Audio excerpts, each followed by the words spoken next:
शिव महापुराण की कथा तो यह कहती है कि आप किसी का उद्धार नहीं कर पा रहे तो कम से कम इस आत्मा का कल्याण तो करो, अपने आप का तो उद्धार करो, कुछ अच्छा अपने लिए कर चलो। दुकान पर बैठकर जो तुमने कमाया, ऑफिस में बैठकर जो तुमने कमाया, उसका भोग तुम्हारी पत्नी भी करेगी, तुम्हारा परिवार भी करेगा, तुम्हारे बच्चे भी करेंगे, तुम्हारा कुटुंब भी करेगा, भाई भी करेगा, माता भी करेगी, पिता भी करेगा। दुकान पर बैठकर नौकरी में जो कमाया उसका भोग सब करेंगे, तनख्वाह के हकदार सब रहेंगे।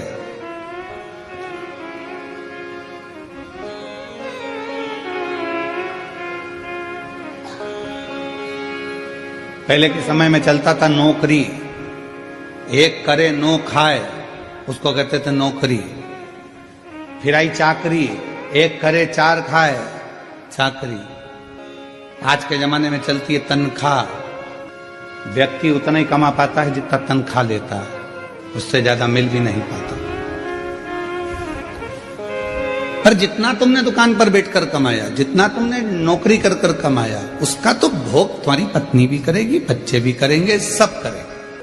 पर किस तरह से कमाया है आपने, उसका कर्म का भोग तो केवल आप अकेले को करना, कोई दूसरा नहीं करना।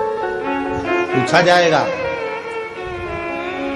हर श्वास का एक एक जवाब पूछा जाएगा।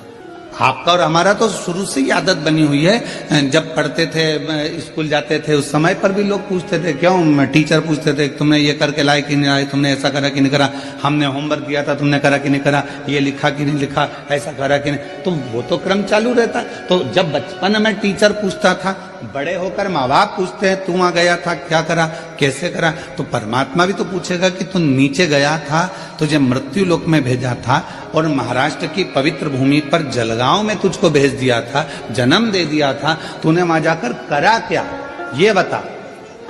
सत्संग किया, संतों का सानिध्य किया, सेवा करी, कितनी करी, वो मुझे बता।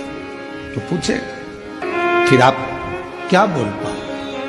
किसी के लिए नहीं कर रहे तो कम से कम इस आत्म कल्याण के लिए, स्वयं के लिए खूब कमाओ, अपनी कैपेसिटी से ज्यादा कमाओ। हम तो हमेशा कहते हैं, तुम अगर अच्छी मेहनत कर सकते हो तो कमाओ, खूब कमाओ। जब तक तुम्हारा शरीर चले तो अच्छी दमदारी से कमाओ, 4-6 प्लाट भी लो, खूब दमदारी से पत्नी के जेवर भी बनाओ। अगर दुकान अच्छी चले, नौकरी अच्छी चले, तो पत्नी के जेवर भी बनाओ, मकान भी लो, प्लाट भी लो, जमीन भी लो, जायदाद भी लो, खूब कमाओ।